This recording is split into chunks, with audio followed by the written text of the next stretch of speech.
తెలంగాణ వ్యాప్తంగా సంచలనం సృష్టించిన ఫోన్ ట్యాపింగ్ కేసులో అరెస్ట్ అయి ప్రస్తుతం చెంచల్గూడ జైల్లో ఉన్న మాజీ డీసీపీ రాధాకిషన్ రావును మరో కీలక కేసులో జూబ్లీహిల్స్ పోలీసులు అదుపులోకి తీసుకున్నారు.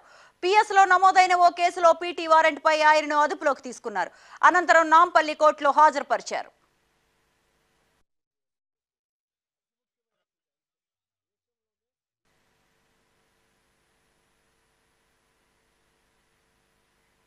చెన్నుపాటి వేణుమాధవ్ అనే వ్యక్తి గతంలో రాధాకిషన్ రావుపై పోలీసులకు ఫిర్యాదు చేశారు.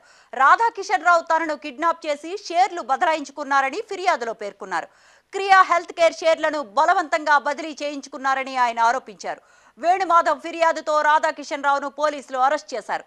ఈ కేసులో ఈయనతో పాటు మరో 2 టాస్క్ ఫోర్స్ ఇన్స్పెక్టర్లపైన కూడా కేసు నమోదు చేశారు పోలీసులు.